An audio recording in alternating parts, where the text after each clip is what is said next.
My name is Eliza Fairchild. I am 33 years old, and 3 months ago, my parents taught me exactly how little the word family meant to them. I had traveled nearly 18 hours from Hawaii to North Carolina for my younger sister's wedding. I arrived carrying a carefully wrapped gift, still believing someone would be happy to see me. Instead, my mother stepped in front of the entrance and blocked my path. My father stood beside her without offering so much as a greeting. My mother looked me directly in the eyes and said, "Only family is allowed inside. You are not invited. Leave before you embarrass your sister." I thought I had misunderstood her. I had already paid a $4,200 deposit toward the venue, catering, flowers, and photography. They were expecting me to approve another $38,000 after the reception. Yet when the groom's mother approached and asked who I was, my mother claimed I was connected to the wedding's billing department and had arrived at the wrong time. My father did not correct her. I could have exposed everything right there, but I refused to turn my sister's ceremony into a public argument. I carried my gift back to the rental car and drove away as the wedding began without me. 3 days later, my mother finally called. She did not apologize or ask whether I had returned home safely. Her first question was, "The bill is $38,000. How are you going to pay it?" I laughed and gave her an answer that made her gasp. "Before I tell you exactly what I said, tell me what the weather is like where you are and whether it matches your mood today. Also, where are you watching from? I am curious to see how far this story will travel. If you enjoy stories about family, boundaries, and finding the courage to stop being used, please like and subscribe. Now, let me take you back 5 months, to the phone call that started everything. 5 months earlier, I was sitting in my Honolulu apartment reviewing a hospital compliance report when my younger sister, Phoebe, called me on FaceTime. She held her left hand so close to the camera that the diamond ring blurred. She shouted that Grant Keaton had proposed during a weekend in the Blue Ridge Mountains. I was genuinely happy for her. Phoebe was 25, 7 years younger than me, and had dreamed about her wedding since childhood. Grant seemed steady and responsible, and he worked in operations for his family's mountain resort company. While Phoebe talked about dresses and flowers, I noticed my mother, Denise, moving around behind her.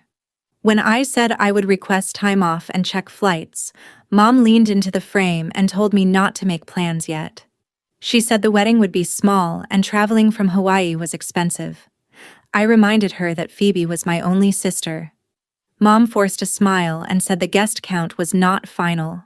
Phoebe quickly changed the subject and described the glass conservatory overlooking Mirror Lake, where she wanted to marry.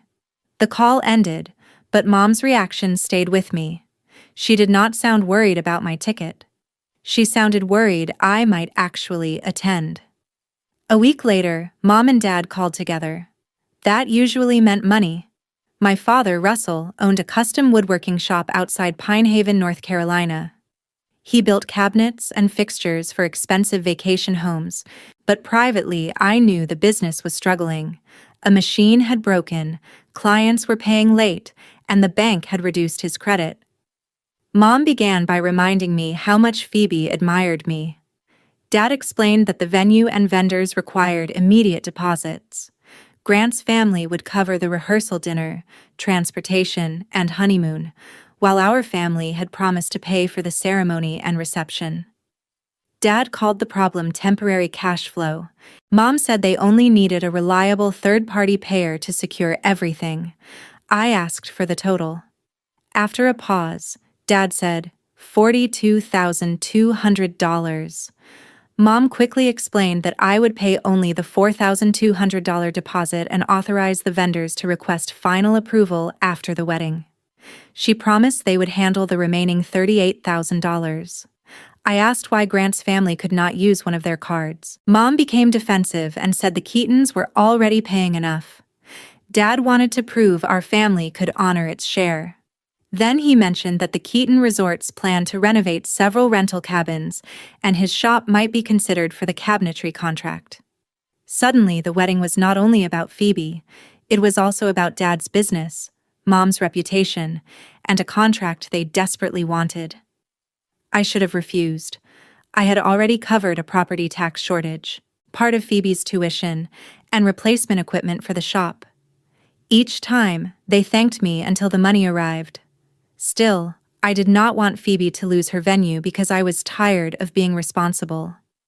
I agreed to review the documents. Because I worked as a senior healthcare compliance auditor, I read every line. The event hosts were Russell Fairchild, Denise Fairchild, Phoebe Fairchild, and Grant Keaton. My name appeared only on a separate third-party payment authorization. It allowed me to pay the deposit and required my written approval before the final balance could be charged. If I declined, the event hosts remained responsible. I highlighted that section and emailed it to my parents. Mom said it was standard language and would never matter. I signed and paid the deposit. Mom called me her lifesaver. Phoebe sent heart emojis and wrote, "Best sister ever." 2 days later, she created a wedding planning group chat. I learned about it when she accidentally sent me a screenshot, but I had not been included. She said the chat was for people living nearby and the time difference made my involvement inconvenient. A month passed without an invitation. Phoebe laughed when I asked whether she had my address and said immediate family did not need formal invitations. Then Mom asked me not to post anything about the wedding because Grant's family valued privacy, even though Phoebe continued posting dress fittings, cake samples, and venue tours. Whenever the Keatons appeared, my parents acted as if they were funding everything. Mom wrote that she and Dad were giving their daughter the wedding of her dreams. Dad posted that years of hard work had made it possible. Neither mentioned me. I told myself I did not need recognition, but I knew something was wrong. In my job, I never ignored inconsistencies. With my family, I ignored everyone. 2 weeks before the wedding, I still had no invitation or schedule. Phoebe insisted I was automatically included because I was her sister. She told me to wear navy or dark green and said the ceremony began at 2. When I asked about the rehearsal dinner, she called it a gathering for the wedding party and immediate local family. The phrase made no sense, but I let it go. I requested 5 days of leave and booked flights from Honolulu through Los Angeles and Atlanta to Asheville. With layovers and delays, the trip would take nearly 18 hours. I reserved a rental car and hotel, and bought Phoebe and Grant a set of leather luggage for their honeymoon. 3 days before my flight, Phoebe posted photographs from the rehearsal dinner. She stood between Mom and Lorraine Keaton beneath a banner that read, "Two families becoming one." The caption said, "Surrounded by everyone who carried us to this moment." I had paid the deposit that secured the wedding, yet I was not part of the family she credited. I texted Phoebe. 4 hours later, she said the dinner had become a last-minute gathering, and there had been no time to tell me. I was still in Hawaii, so the excuse was pointless. The night before I left, Mom told me not to come to the house after landing. She said everyone would be exhausted and the rooms were filled with decorations. She instructed me to arrive at the venue close to the ceremony because there was no reason to come early. I asked whether Phoebe needed help getting ready. Mom answered too quickly that the bridal room was crowded.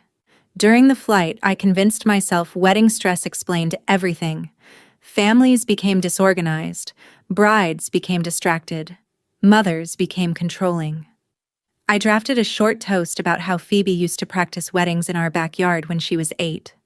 Somewhere over the Pacific, I read it quietly and smiled. I still believed I would deliver it at the reception. After landing, I texted Mom, Dad, and Phoebe. Dad did not answer. Phoebe sent a thumbs up. Mom replied nearly an hour later with 3 words, "Ceremony at 2." No one asked about the flight or invited me to dinner. At the hotel, I called Phoebe, but she let it go to voicemail. I left a cheerful message telling her I loved her. She never called back. The next afternoon, I arrived at Mirror Lake Conservatory 20 minutes before the ceremony. At the check-in table, the attendant searched the printed list and tablet, then asked whether I might be listed under another name. I told her I was the bride's sister. Her smile disappeared and she contacted the family. Mom and Dad appeared less than 2 minutes later. Mom wore a silver-blue dress. Dad wore a dark suit. Neither smiled. Mom stopped in front of me and asked what I was doing there. I laughed because the question seemed absurd. I said I was there for Phoebe's wedding. Mom glanced toward the guests and lowered her voice. "Only family is allowed inside," she said. "You are not invited. Leave." I looked at Dad, waiting for him to stop her. Instead, he told me I should have understood the situation and not embarrass Phoebe. I asked what situation he meant. Mom said this was not the time to discuss family problems. I reminded her that she had called me a lifesaver when she needed the deposit. "Was I family when you needed my card?" I asked. She told me to lower my voice. Lorraine Keaton approached in an elegant cream dress and asked if everything was all right. For 1 second, I expected Mom to introduce me. Instead, she smiled and said I was connected to the wedding planner's billing department and had arrived at the wrong time to discuss an invoice. Lorraine looked confused and said she thought the finances were settled. Mom laughed nervously and called it a minor administrative issue. Dad allowed the lie to stand. I could have told Lorraine that I was their eldest daughter, that I had traveled nearly 18 hours, and that the deposit came from me. Then I saw Phoebe inside the glass hallway wearing her wedding dress. Our eyes met. She did not look surprised to see me outside. She looked frightened, but she did not move or call my name. She turned away. That was when I understood she knew. I told my parents I had heard their decision clearly, then walked back to the rental car carrying my gift. Mom called after me not to be dramatic. I sat behind the wheel, unable to start the engine. I had believed that if I kept showing up and solving their problems, they would eventually treat me like I belonged. Instead, they accepted my money and erased me. I deleted the toast from my phone. Then my professional instincts took over. I recorded the time, location, exact words, and names of witnesses, then emailed the notes to myself for a timestamp. As the ceremony music began, a notification appeared from the venue. Final payment reconciliation available. Approval required by Monday at noon. The invoice was $38,000. At the bottom were 2 options: approve payment or decline authorization. I looked at the conservatory where my family was celebrating without me, then at the word decline. For the first time that day, I felt clarity. I returned to the hotel, opened my laptop, and downloaded every wedding agreement. I did not want anger making the decision. I wanted the documents to tell me what I could legally do. The venue, catering, florist, and photography contracts all listed my parents, Phoebe, and Grant as the event hosts. My authorization was separate. I had paid a non-refundable deposit of $4,200 and agreed that the vendors could request my approval for the final balance. No payment could be processed without my written confirmation. If I declined, the hosts remained responsible. I was not canceling services or asking the vendors to absorb a loss. I was only refusing to volunteer another $38,000. That evening, Phoebe left a voicemail. She said the ceremony had been beautiful, and the reception was going perfectly. Then she apologized that things had become awkward outside. She claimed Mom panicked because the Keatons had been told I was not attending. She did not explain why, ask where I was, or check whether I was all right. Her voice warmed when she mentioned the invoice. She reminded me to approve the final reconciliation and thanked me for making her dream day possible. She ended by calling me the best sister anyone could ask for. I listened twice. The second time, I understood what the phrase meant. I was the best sister when I solved problems, paid bills, and accepted disrespect quietly. Around 9, Aunt Nadine called. She was Dad's older sister and a retired mediation attorney. She had attended the wedding and noticed I was missing. She told me Mom had given a speech about how she and Dad sacrificed for years to provide Phoebe with the perfect celebration.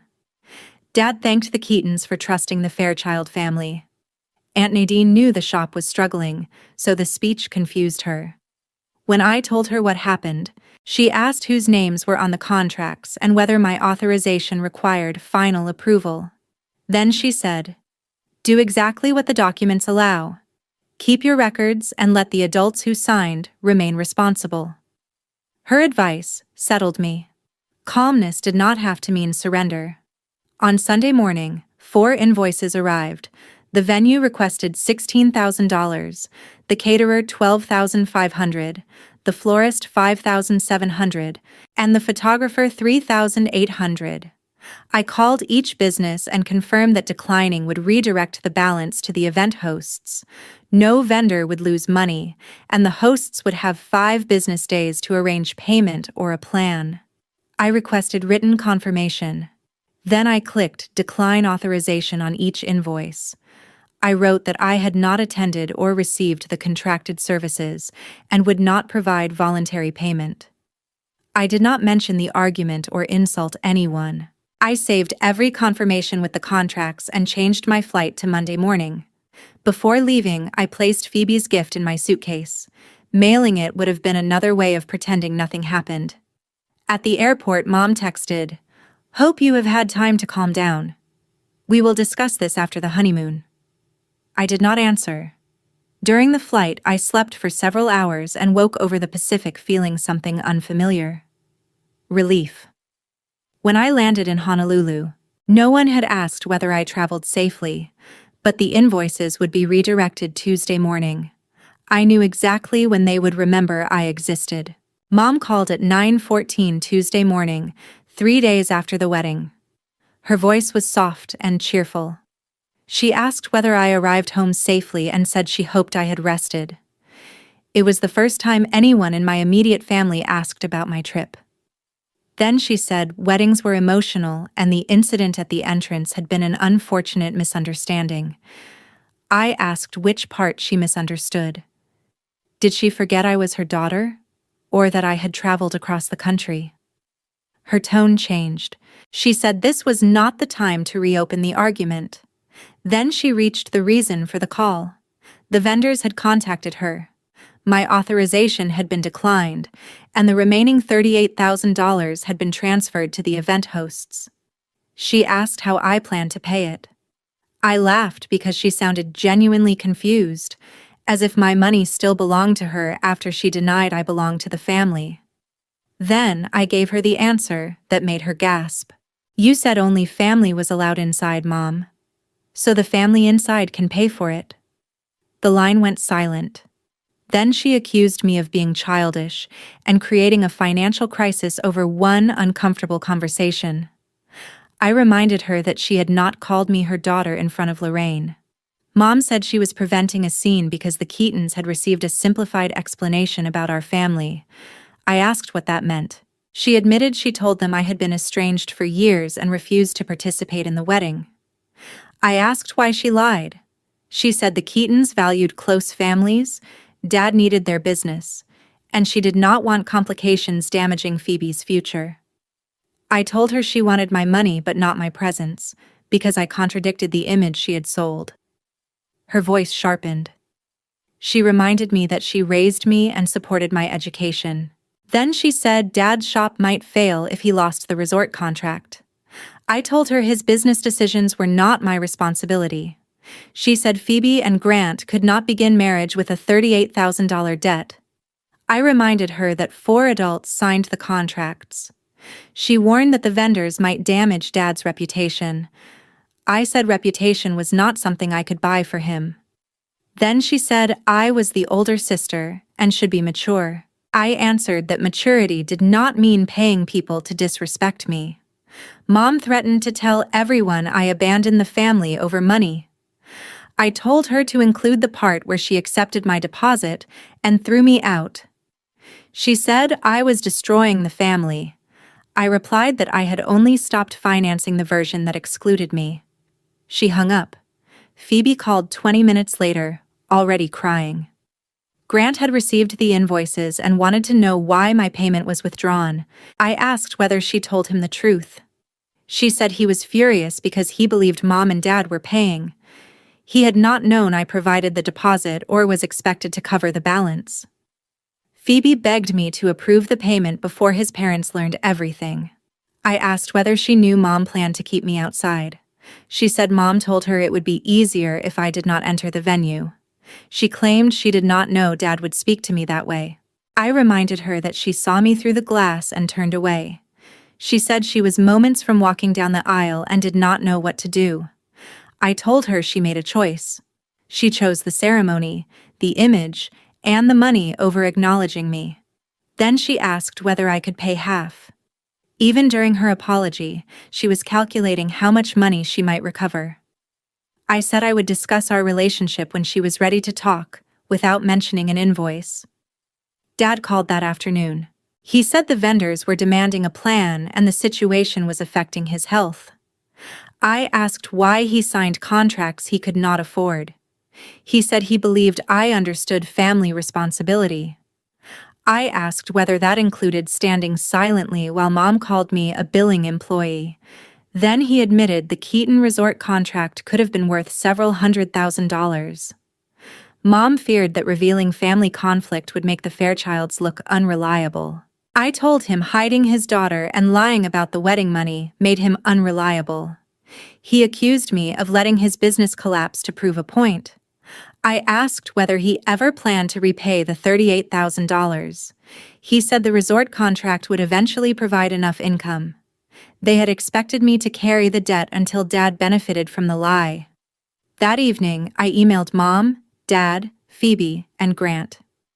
I attached the contracts and confirmations showing the hosts were responsible. I stated that I would not authorize payment and asked that all financial communication remain in writing. I said any future relationship with me required a specific acknowledgement of what happened, without excuses, guilt, or requests for money. An hour later, Aunt Nadine called. Lorraine Keaton had contacted her. The financial story was unraveling, and Lorraine wanted to know who the woman outside the venue truly was. Aunt Nadine called me before answering Lorraine's questions. I told her she could share the truth, but nothing exaggerated or invented. Lorraine listened while Nadine explained that I was Russell and Denise Fairchild's eldest daughter, lived in Hawaii, and had traveled nearly 18 hours for the wedding. She explained that I paid the deposit, was expected to approve another $38,000, and had been stopped at the entrance and presented as someone from billing. Lorraine repeatedly asked why my parents would do that. Nadine said she would have to ask them, adding only that I showed more restraint by leaving quietly than most people would have shown. That afternoon, Lorraine requested a meeting with my parents, Phoebe, Grant, and her husband. Grant later told me what happened. Lorraine placed the contracts and invoices on the table and asked Mom who paid the deposit. Mom tried to say the money came from the family collectively. Grant corrected her and said the receipt listed my card. Lorraine asked Dad why he claimed business savings were paying for the reception. Dad said he expected to reimburse me after securing new work. Lorraine asked whether he meant the renovation contract from their resorts. He admitted it. She told him their company could not award a major contract to someone who began the relationship with false financial information. Dad argued that his craftsmanship had nothing to do with a private family conflict. Lorraine said honesty and financial reliability were not private when evaluating a contractor. His shop was removed from consideration. Mom blamed me for refusing to cooperate. Lorraine asked how I could cooperate with a wedding I was forbidden to attend. Mom claimed I had been estranged for years. Phoebe finally admitted that I had continued helping the family and supporting her education. Grant asked why she never told him. She said she was ashamed of how dependent they had become on me. He asked why the solution was taking more money while pretending I did not exist. She had no answer. Lorraine made it clear the Keatons would not pay the $38,000. They had already covered their agreed expenses, and paying the Fairchild's share would reward deception. Grant supported her. He and Phoebe canceled their honeymoon and used the refunds and much of their wedding gift money to pay part of the vendors. They took a personal loan for the balance. Grant insisted it remain in both names because both had signed the contracts. Phoebe increased her hours at the design studio and later accepted a full-time position. Grant required financial counseling because he no longer trusted her to disclose important information. They remained married, but their beginning was nothing like the effortless future Phoebe imagined. Dad faced consequences too. Without the resort opportunity, he could no longer pretend a future contract would solve the shop's problems. He sold an old fishing boat and used the money for the first large vendor payment.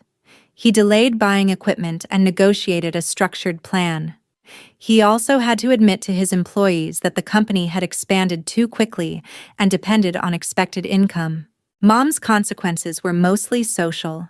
For years, she had built an identity around charity events, fundraisers, and being a devoted mother. Lorraine served with her on an annual hospital gala committee. After learning the truth, Lorraine withdrew from their joint role and told the committee she could not manage donations with someone whose financial claims she no longer trusted. She did not reveal every detail, but Pine Haven was small. Questions followed. Mom described it as a misunderstanding involving an estranged daughter, but relatives confirmed I had continued supporting the family. Aunt Nadine refused to cover for her. When Mom accused her of destroying the family's reputation, Nadine said she had only stopped protecting a lie. Within a month, Mom resigned from the committee. She was not publicly chased from town, but people who once accepted every version of events began asking questions. Her image no longer controlled the room. 2 weeks after the wedding, Phoebe sent a long message apologizing for the canceled honeymoon, Grant's anger, and the loan.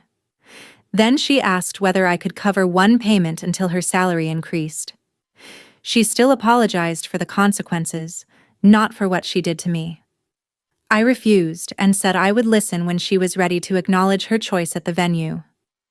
A month later, Dad emailed me with the subject, "No excuse." He admitted he knew Mom planned to keep me outside and agreed because he feared losing the Keaton contract. He wrote that he chose a possible business opportunity over his daughter and had no justification. He said he would repay the $4,200 deposit in 12 monthly payments. He did not ask for forgiveness or mention his health. The next morning, $350 appeared in my account with the note, "Payment 1 of 12." It did not repair the relationship, but it was the first apology that included responsibility instead of a demand. Mom also messaged me. She said she was sorry everything had been misunderstood and asked me to tell Lorraine that the wedding dispute had nothing to do with Dad's business. She wanted my forgiveness only to restore what she lost. I did not answer. Silence was no longer something they used to erase me. It was something I chose to protect myself. 6 months after the wedding, my life in Honolulu looked ordinary from the outside. I still worked for the same healthcare system, reviewed policies, interviewed leaders, and wrote reports about risks others overlooked. But I changed how I lived outside work. For years, I accepted extra assignments, answered family calls during meetings, and solved emergencies before asking whether they belonged to me. After the wedding, I began therapy. My therapist described my pattern as functional over-responsibility. I measured my worth by how useful I was. When my family had a problem, I believed love required me to fix it. If they ignored me, I tried harder. If they needed money, I treated my savings like a resource they could claim. Therapy did not teach me to hate them. It taught me to separate compassion from obligation. I could care about Dad without financing his shop. I could love Phoebe without protecting her from consequences. I could understand Mom's fear of judgment without allowing it to decide my place in the family. I created 4 financial rules. I would never co-sign a family loan. Any money I gave would be clearly identified as a gift or documented as a loan. I would not provide a credit card for an event I did not control. Before agreeing to a major request, I would wait at least 72 hours. Those rules were not punishment. They gave me time to think before guilt answered for me. I also shared some principles during financial wellness workshops at work. I never used my family's names, but I explained third-party payment agreements, legal responsibility, and the importance of written records. Coworkers later told me they reconsidered co-signing loans or sharing credit cards with relatives. Turning my humiliation into useful knowledge gave the experience meaning. I stopped spending free weekends waiting for family emergencies. I joined an outrigger canoe club and began paddling twice a week. I returned the wedding gift and used part of the refund for hiking equipment. I spent time with friends who invited me because they wanted my company, not my credit limit. Dad continued sending $350 every month and never missed a payment. His emails became more honest. He told me when the shop lost a client without asking me to replace the income. He began working with a small business advisor. After the 6th payment, he wrote that he finally understood how often he treated my competence as permission to place more weight on me. I did not forgive him immediately. Consistency mattered more than one thoughtful sentence. Still, I answered some emails. The door between us was not open, but it was no longer sealed.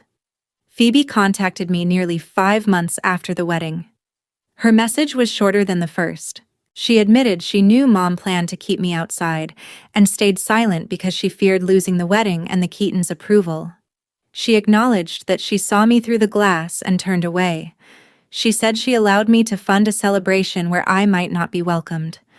There was no request for money, no blame, and no demand that I speak to Grant. She understood if I never trusted her again. That was the first apology that named the wound. I agreed to one phone call. I told her rebuilding our relationship would require time, honesty, and no financial dependence. She accepted. We now speak for about 30 minutes once a month. The calls are sometimes uncomfortable, but at least we no longer pretend. Grant and Phoebe are still married. They continue counseling and paying the loan. Their marriage began with a crack, but cracks can show where reinforcement is needed. Whether they succeed will depend on what they build from the truth, not how beautiful their photographs look. Mom has not offered a real apology. She still calls the wedding a misunderstanding and tells relatives I reacted harshly. The difference is that I no longer chase her approval or argue with her version. I sent one final email saying I would consider limited contact only after she acknowledged 3 facts. She told the Keatons I was estranged when I was not. She accepted my money while planning to exclude me. She denied my identity to protect her image. Until she could state those facts without changing the subject, I would not resume the relationship. She did not answer. I once believed a boundary failed if the other person refused to understand it. Now I know understanding is not required. A boundary is not an argument you must win. It is information about what you will allow and what happens when the limit is crossed. That was the most valuable education the wedding gave me. Family love should never require one person to become the permanent provider, rescuer, mediator, and silent witness. Helping can be generous, but repeatedly shielding people from consequences may prevent them from becoming responsible. A real apology must name the behavior, recognize the harm, and include an effort to repair it. Dad's repayments did not erase what happened, but they showed accountability. Phoebe's second apology did not restore trust, but it created a place where trust could grow. Mom's refusal taught me that reconciliation cannot be built by one person alone. I did not win because my parents had to pay $38,000 or because Dad lost a contract. Those outcomes belong to their choices. My victory was simpler. I stopped paying for a place in a family that welcomed my resources but not me. I did not interrupt the wedding, spread rumors, damage property, or manipulate contracts. I followed the agreement, told the truth, and allowed 4 adults to pay for the celebration they planned. For years, I thought being a good daughter meant absorbing every cost without complaint. Now I understand that self-respect is not cruelty, and saying no is not abandonment. Sometimes the most loving action is to stop rescuing people from the lessons their behavior has created. Real family is not defined by who shares your last name or calls when an invoice arrives. It is defined by honesty, respect, accountability, and whether someone still makes room for you when you have nothing to offer except yourself. If you were standing outside that venue, would you have approved the $38,000 payment or drawn the same line? Comment boundary if you have learned to protect your peace, or still paying if you are trying to stop carrying everyone else. There is no shame in admitting where you are. Recognizing the pattern may be the first step toward changing it. Thank you for watching this story and sharing this moment with us. Everything in this video is fictional and created only for entertainment, dramatic storytelling, and education. We hope it reminds you that when life exposes someone's true intentions, the lesson is not to blame yourself for trusting them,